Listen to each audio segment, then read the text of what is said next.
Welcome to The Weekly, a podcast brought to you by Calvary Bible Church. I'm your host, Jay Ewing. In the booth today, we got none other than Thomas Milburn in the booth. He's back from vacay, and we're back, people. Now, there's so many great things happening at Calvary these days. Let me just jump into it before we get to Thomas. You can always go to calvarybible.com. You hear me say that every week in every podcast. Go to calvarybible.com, click your campus, click events, and find out what's happening in your neck of the woods. Also, we got great Easter services coming up. You need to go to calvarybible.com and find out exactly what is happening at your campus. Thornton, Erie, Boulder, online. Plus, we got the egg hunt. There's just so much goodness coming from Calvary these days. I'm looking forward to seeing all of you there. All right, Thomas, let's jump into the conversation today. Yes, Jay. First question. You preached this last week. Okay. I don't know if I have enough coffee in the afternoon yet to answer this question. And there was a young lady in the audience. Yes. Who did not know who Deion Sanders was. Yeah, totally. So you made this great reference of a church that you attended in Texas. Yeah. And while Deion Sanders had given his life to Jesus, he was kind of shown some favoritism of being able to come into the church and sit wherever he wanted, where you and your aunt had to wait hours at the door to get in. But she asked a clarifying question is, who is Deion Sanders? And I want to know, how did you define Deion Sanders to her? Yeah, I said he's the greatest shutdown defensive player in NFL history. And he played on the greatest team. The Denver Broncos. The Dallas Cowboys. Dallas Cowboys. I forgot. So she didn't realize her mistake. And I said, now he's a TV personality and a coach at a university, Jackson State University. He's actually one of the guys in the NFL who went to an all-black school to be a coach, which is awesome. Really? Yeah. Oh, that's cool. He probably could have coached anywhere in D1, probably assistant coach, and he chose to go back to a historical all-black school to give back to his community. So I'm surprised you didn't also throw in like Major League Baseball. Yeah. That's because he didn't play on my teams back then. He played on the Reds, which are like garbage. Oh my gosh. I'm a huge baseball fan. This is one thing we don't talk about on the podcast is my love for baseball. Yeah, we shouldn't, actually. I understand in the modern world, it's a pretty boring game in relative to like all the other things you can watch on TV. I get it, man. I think in premise, it's like the most interesting game because it's not played on a field, right? Like on a rectangle. Right. Every field can actually be different. Yeah. Theoretically. I mean, I guess the infield is the same. The bases have to be the same. Yeah. It's 1 versus 9, but yet it's an individual / team sport. Yeah. Not timed. There's so many fascinating things about it. And then I'm like, wow, what a cool sport. Let's watch it. And then I fall asleep. But to play would be different. It's the America's game in the sense of it's a historic game that Americans have watched the most. Yeah. Outside of now the modern era of football. And I think it's really interesting, just the history. And actually it teaches you for me, it teaches me patience. And actually that I don't have to be entertained every second of every moment to watch a sport. Yeah. I'm not sure if I watch sports to learn character lessons like long suffering. You know what? Yeah, I get it. All right. So Deion Sanders, she now knows. What was his nickname? Showtime or Primetime? Primetime. Yeah, Primetime. Showtime. That's like, I think, a TV channel. That's great. That is a TV channel. But yes, Primetime. And you know what? He gave his life to the Lord. It was amazing. In that season of his life when he was at his prime. Prime time. Yeah. Okay. Yeah. I'm with you. The Lord has captured his heart, and I think that's amazing. Yeah. And he's been faithful to the Lord. He's been adamant about his faith, and he's not perfect, but no follower of Jesus is, and so I think it's pretty fun to watch him. I respect him a lot. Yeah.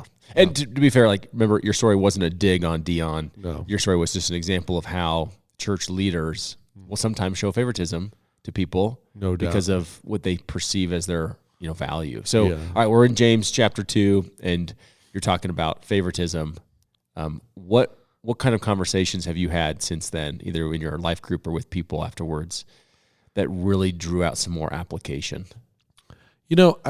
I think one of the greatest, probably the hardest parts of preaching, especially the way in which we do at Calvary, where we just go from the text and whatever's the next text the next week, we preach on, and we get to partiality, and you're like, man, okay, James is pretty clear here.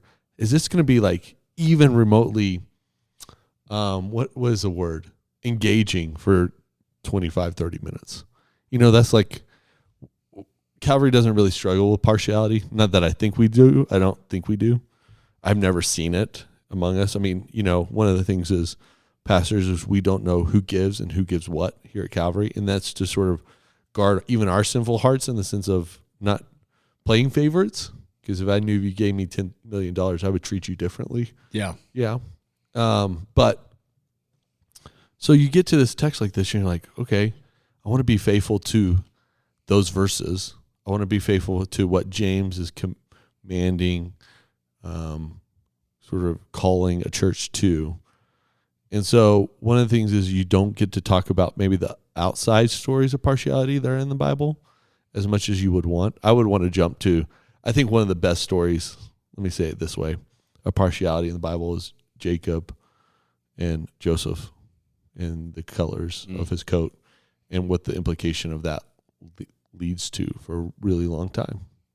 So like that hits my brain, like what other Bible stories happen within the text, within the Bible about partiality. And another thing for me is, I wish I had more time to talk about this, but God doesn't treat people with partiality or favoritism. Like we're all sort of equal with him in the sense of he sees us all the same as human beings that he's created in the Imago Dei who have a sin issue. So those are sort of the things that we're wrestling outside of. And here's the thing. I mean, I'm sure you experience this too. You get done preaching, and the next day, 2 days, you're like, man, maybe I missed the point of this whole text. You know what I mean? There's so much. Well, one thing I really appreciate about your message on Sunday is, it'd be so easy to start talking about how we treat people outside the church, favoritism. But really this letter is written to believers, like brothers and sisters. So within the family, you can't treat people with this favoritism or with discrimination because it reflects on our witness to the world. It so does. And it actually goes against the character of God. And I think that's really challenging to think about, Yeah. And here's the thing also, like, this is this behind the scenes wrestling, but for the weeks leading up to this preach, I was like, I want to communicate that there's a benefit for all of us when we don't play favorites. And the benefit, I think, really is we get to participate just like God gets to participate in people's lives with no partiality or favoritism, and just embrace them for who they are, what individual God has created them to be, and how he's working in their life. I think that's super interesting. And like we miss out when we play favorites, we miss out on actually seeing God work. And I think that's really interesting to me. Yeah. All right. What do you think about this? So here in the ESV, it uses the words partiality and distinction. And it's not immediately apparent that those are actually being used in the negative sense. Yeah, totally. Because we could say, the Lord does show some partiality in like choosing Israel, right, to be his covenant people. But that partiality is not based on an outward value or appearance of them. In fact, he tells Israel, hey, I'm not choosing you because you're bigger, stronger, better looking, but I'm choosing you because this is my will to do this. We see that there is some distinction that we see in the New Testament where Paul encourages Timothy, show the elders, like teaching elders, of double honor, like let them have honor. If we had people walk in the church, I think of the Moxonists, right? They spent their whole life translating the word of God into a new language. and then we put them on stage and we honor them. Like there is some distinction there. The NIV obviously picks up this in the use of James in like the negative sense of the partiality is favoritism, and then the discernment or I just space it. The word, not discernment, distinction. Thank you. Distinction is actually discrimination. So it's the negative side of that, and it's based on appearance, right? So you're making a judgment of somebody based on how they look. So in what ways would we see, that there's like a really good way to value people, and then how do we caution people of not doing it in such a negative way? Yeah, totally. I think you're sort of speaking on something really clear with we can honor those who have been faithful to God over a long period of time and unique, and we should honor them. And the Bible does tell us to honor them. And so like missionaries who translate the Bible or things like that, we should have them in the best seats of the house. We should reserve that for them. Not because we get anything from that, is that we get to demonstrate their faithfulness over a long period of time. I think partiality too, one of the hard things with the ESV is they use that word partiality. It's not a very common word for us. I think sometimes the ESV struggles with sort of the modern vernacular of Americans. Maybe not 10 years ago, maybe not 15 years ago, but really post-pandemic has really shown itself. I know. I don't see anywhere in it like offended dipset, flex, those sorts of words like aren't showing up. But the NIV does say favoritism, and I think we understand favoritism a little more. So there's a little work in translating what partiality looks like and what favoritism. You don't really have to translate that. So I hope that's sort of clarifying. Yeah. I think your point you made on Sunday was helpful for me. You talked about Samuel going to choose the next king of Israel. Oh, yeah, that's another great story. Oh, my goodness. Right, so he's looking at all the different brothers. Of Jesse. Yeah. And God tells him, okay, because God's about to make a distinction, right? Oh, totally. And he's gonna be partial. He totally is. With his spirit. But what he tells Samuel is don't make a judgment based on outward appearance. Yeah, but look at his heart. And that's the thing, too. The scriptures are clear that with partiality, it's okay to be partial when you judge someone's heart. Like judging someone's heart in the sense of knowing what's really going on. And you judge that by the fruits of the Spirit. Paul, I think, really does this well in the New Testament. It helps us understand these distinctions of how we discern if someone's worthy or not worthy to preach, someone's worthy or not worthy to serve. Stephen they're pretty partial to Stephen in Acts, but that's not because of his outward appearance, but because of his heart. And there's another story too, and I'll get back to Jesse.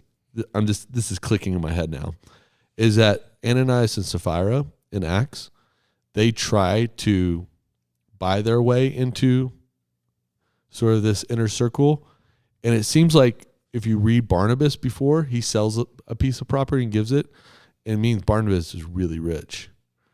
And then all of a sudden, we never know that because they never are partial to Barnabas or game favor. And he does mission work and all that stuff. It's just really interesting to me. Like there's these sort of backstories of the Bible that really highlight partiality. Yeah. Okay, back to Jesse, right? Okay, back to Jesse. I think it's really, really interesting that the first time they pick a king, they pick Saul, who's tall and handsome. He's like taller. The Bible says he's taller than he, head above everyone else. That's really interesting. Most people in the world are taller than me by a head. Right. But the second time around, God says, no, we're going to look at the heart. Now, I think God in his kindness lets that story unfold in some ways because he knows he can work with anything. He can work with Saul, which he does. He can work with David through his sin. He can work with Solomon. He works with all the other kings.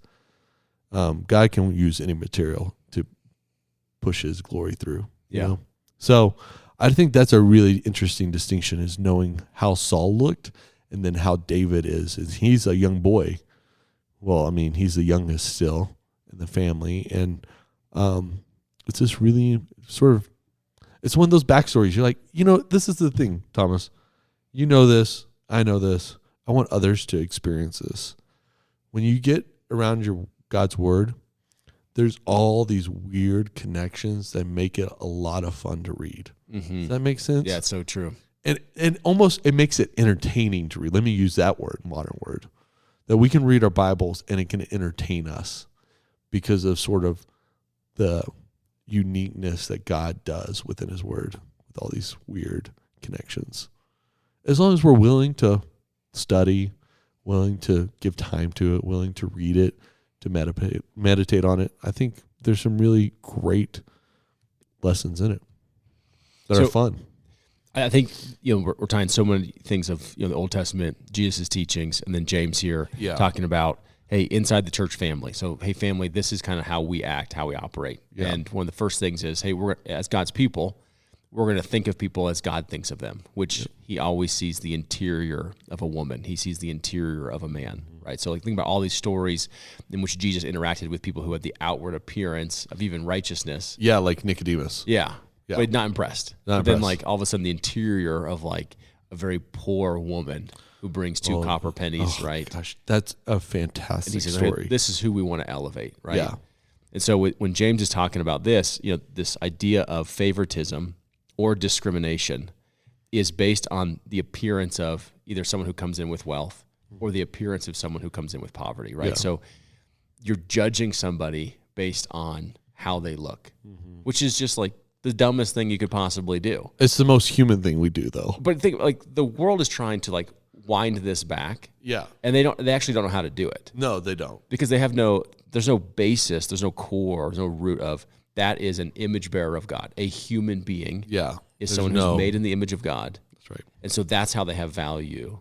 And then let's look at the character, the interior of them. So we're trying to roll this back. Okay, well, you can't judge someone based on their skin color. That would be ridiculous. Right. You can't judge them based on being a man or a woman. But they don't know why. They don't know why. Right. Here, James tells us, it's because it's going to go on to they're an imago Dei. They're made in the image of God, and you can't devalue what God has made. These are his offspring. So if we were going to define kind of favoritism, I think we were talking about this week, favoritism is giving something value, attributing value to it based on its appearance. Yeah. And then the discrimination or this distinction that he's talking about, is actually devaluing someone based on appearance. James says you can't do that. Their exterior appearance does not tell you who they are. Their interior and the fact they've been made in the image of God is going to be what we want to value. So maybe you should have preached this. No, this is from our conversation, man. I know, but this is really good. So here's my question. In what ways do you think evangelicals walk into churches and show value to people? You made a good point of it's not really the gold ring here, it's this gold fingers, they have wealth coming out of them. But what are evangelicals really impressed with? Who are they giving front seats to? Oh man, political power. We love political power. And it's really hurt us in the last 2 years. And I sort of know the root of this. This is sort of a nerdy ascent to this idea, but this sort of idea of political power in the church in America especially happened after the war, and it happened with Eisenhower. Just sort of there was something else that was going on too, and there was a spiritual awakening past World War II because we saw evil, and so we knew that was bad. We actually experienced evil, and for the next 10 years after that, we were in trials that told us that, international courts that told us what evil looked like. And so there was a awakening of we need to be morally good people because this is what will happen. And I think Christianity thrived in that, and I'm glad it did, because we're some of the benefits from us, even as a Calvary Bible Church, changed and went into a new denomination, and grew in its faith and its love of the Scriptures, and we're here today because of that, sort of that generational type thing. But since after World War II, we had the evangelicals think that if we have political power, we will have influence. And if you know your scriptures and know that actually Jesus is teaching, he's like, no, he uses the very vulnerable and the poor of the world to bring about his glory. So, and we fall, I fall trapped in that all the time. I'm like, if we had Christians who were, say, a president, our country would be so much better. That's really true in some ways because they would have a value, a moral value, but it doesn't mean that we would get everything we needed to be a Christian country. Does that make sense? Mm-hmm. So we play favoritism by that a lot. All right, so if you have political persuasion, even locally, nationally, I think maybe evangelicals fall into that trap. What are some other ones that you might think of? Yeah, we play favorites with our sports athletes. Celebrityism. Yeah, we're guilty of it. We're guilty as charged, and like another past 2 years, we're watching the implications of that with these big celebrity pastors and Christians destroy their lives, and we're like, well, what do we do with that now? I think that like they walked in the door, we would honor them just because we would want them to feel like we have it together as well. And I think those are probably the two major. Maybe I think we sort of have a favoritism with people who have like sort of that big tech favoritism too. Like those people know what's going on in the world, so let's cater to them. Yeah. In some ways and participate. I don't know. That's a really complex issue. I just sort of reflections of off the cuff. Yeah, those are good. I think anytime we lend ourselves to valuing someone based on, like you had said, what they can do for us, right? So, they have political persuasion.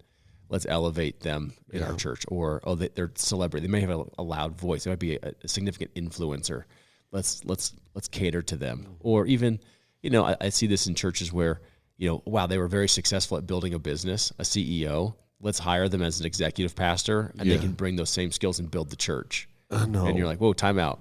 Like qualifications inside the church are not those external things. Yeah. And, I'm so thankful for Calvary. This is like when you preach favoritism and partiality in church and then you live at Calvary, you're like, wow, we got it good. But, that doesn't mean some other scriptures don't really, we need to listen to. But I was just going to say, I've seen elder boards in my time filled with CEOs and executives, or if you've made millions of dollars, you're an elder. That's a good elder candidate instead of a humble who has his household in order, who has a good standing within society, who loves Jesus, who's able to teach the scriptures, who's married to one wife. Like that's another big one, I think. In evangelicalism, we build our elder boards off of external successes, not internal ones. Yeah, I love that anytime God is elevating someone or giving some sort of requirements or traits that you should look for in order to put someone as an overseer or someone in authority or whatever. Yeah, it's like, hey, be slow on the recent convert. We're not really sure where the faith has landed.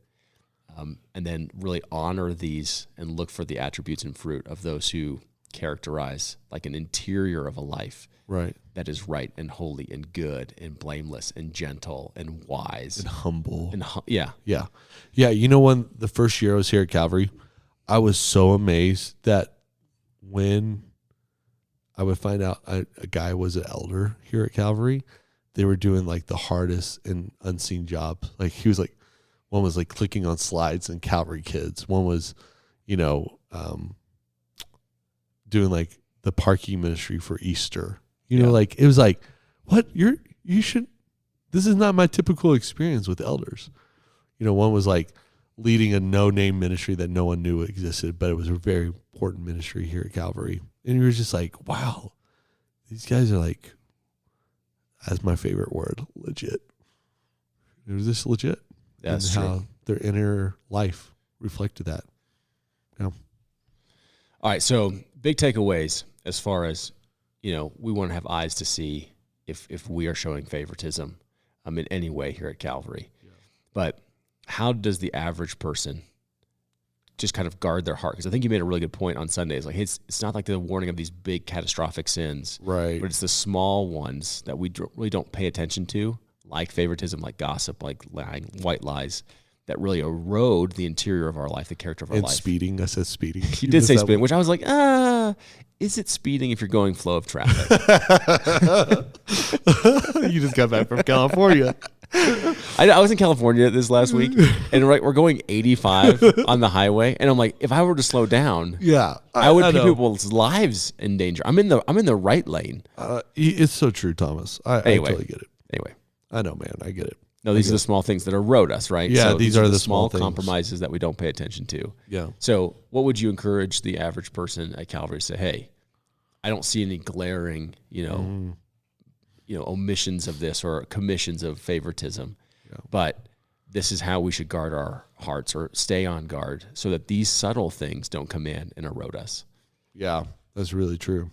Man, I guess continue to read your Bible. We always say that. It's a good one. It's a key ingredient. I would say stay humble. I think one of the greatest dangers of pride, or if you have the feeling that you have it all together, is subtle sins. So if you stay very humble, John 3, is it 32? He must increase, I must decrease. Like, that should be our motto daily. Humility is a key ingredient as I read the Bible for God to work. I would say those two things are really important. Also, check, your motives of when you walk into church and you see individuals, who do you pick out? I didn't say this on Sunday because it's a little harsh. And it's a little nitpicky at times, but there are definitely times I wonder if people come to talk to Thomas or Tom or the pastor who preached over someone who's new to Calvary because they can get something from you or make sure there's a status there that's weighed. You know what I mean? Yeah, usually what I give them is disappointment. Totally. But, you're excited to see your preacher because they've been influential in your life. So I get that. And you want to communicate what God's doing in your world because you haven't seen them in a week or a couple weeks or you haven't checked in with them. So, I don't mean that, but, do you intentionally walk past 3 new people here at Calvary to go talk to one of the pastors just to check in? Are you playing favorites with people you talk to on the weekend? And I get it. There's been seasons where I need to talk to my friends on Sunday morning because I'm on the ropes or I'm discouraged and I need a kind word or a good laugh. So that's different. But, I think that's really important here too. That's good. Yeah. And that's hard. I'm sure that's hard for you because you hate being that guy and it feels icky. But I think that's sort of true sometimes.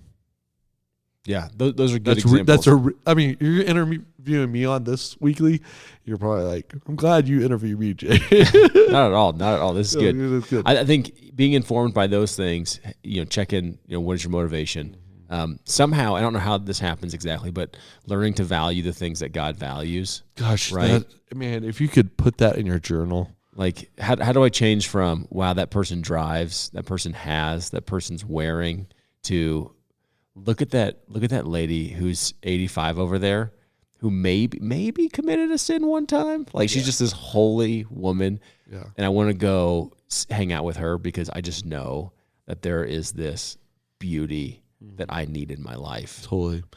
One of the things about favoritism that you learn it from your parents and grandparents. It's like everything else in life. We learn it. So if you're a parent or grandparent, you communicate way more in your actions to your grandkids or your kids than you communicate verbally.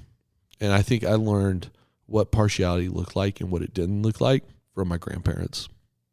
Yeah. And I think that's a life lesson that I've taken. And I mentioned, oh man, yeah, I'm super fortunate to have godly grandparents and godly parents in my life. Like, I know that not everyone has that. So I've learned a lot of that from them and how they treat others, because I've watched more than anything else over their lives. Yeah, they're a testimony to it for sure. Yeah. So that means you, whoever's listening, people are watching you. You know, your neighbors are watching, your coworkers. How do you treat the most annoying person in your cubicle land? You know, people are watching that. How do you treat those who are disenfranchised? How do you treat loved ones that no one else likes? That's tough. That's livable faith. That's real faith, you know? Yeah. So those are big questions. Okay, I want to get to this.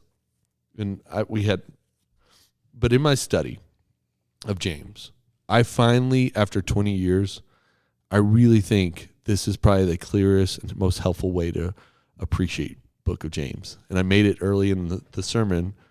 But how do you read the book of James, Thomas? Well, it's a letter.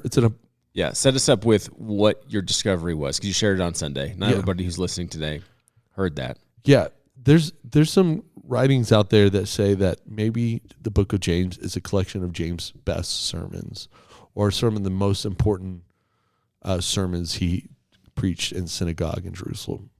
And I thought, gosh, that really helps me, because it's so sporadic. Like, when you read Paul's letters, they have some uniqueness of, like, we're talking about this, talking about this, talking about this.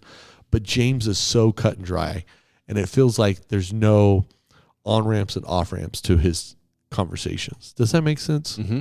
Yeah. So I think that's helpful. I think that's been really helpful to me in the last week of how to read James. It's like I'm just reading his best sermons or most important sermons. That's good.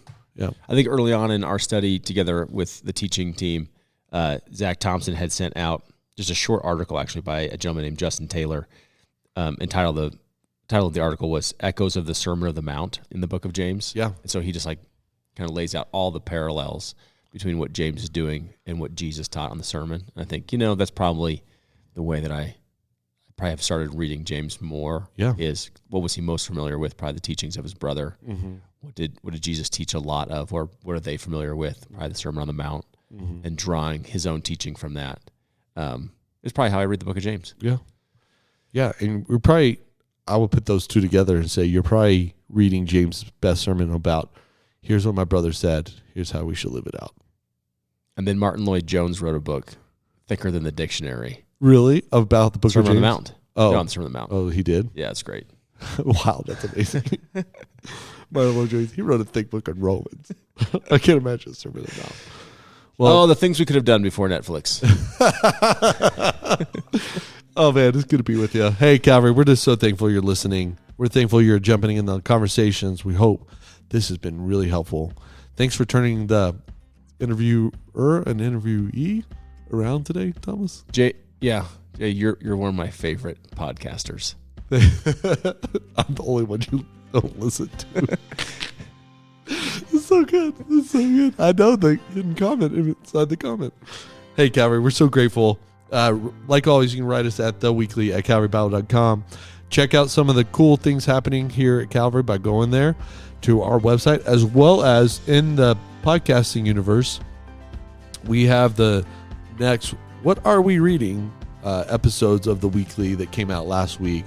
Jump in on that. We got a new book coming this next month. We want you to read along with us, Divine Conspiracy, and we hope that you will do that. All right, Calvary. Love you. See you next week.